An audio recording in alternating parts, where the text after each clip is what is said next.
Intelligent Instruments verkefni sem styrkt af Evrópska rannsóknaráðinu og við erum að rannsaka hvernig gervigreind kemur svona inn í okkar samfélag.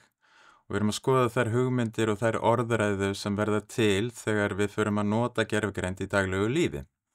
En við notum hljóðfæri og tónlist sem vettfang til þess að rannsaka þessar spurningar vegna þess að við erum náttúrulega sem manneskjur mjög tengd hljóðfærum í því hvernig við notum þau og tónlist náttúrulega einn af þeim listum sem við öll höfum gaman af og höfum skoðanir á. Verkefnið á sviði tilraunakennda hugvísinda og það sem að gerast náttúrulega núna að gervigreindin hefur ruðst inn í okkar samfélag og við erum öll að bregðast við á einhvern hátt.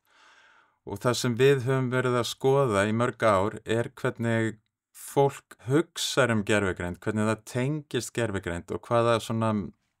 myndlíkingar og hugmyndir og metafórur og orðræða skapast í kringum gervigreind og hvernig við skiljum hana. Það sem við erum að gera, við þróum hljóðfæri, við gefum fólki hljóðfærin, við erum að spila þessi hljóðfæri inn í samfélaginu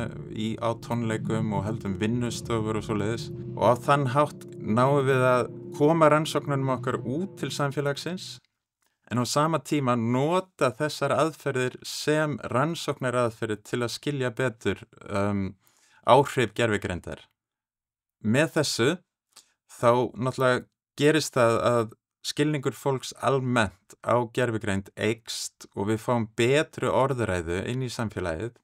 gervigreind og þær hættur og þau vandamál sem geta komið upp og við erum að beita þessum tónlistatækjum til þess að skoða hugmyndir siðferði, höfundarétt, sköpun, atbeina hljóðfæra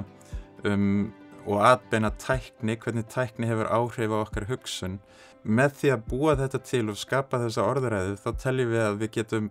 búið til eðlilegra samband við gervigreind, þægilegra samband og betri skilning á gervigreind.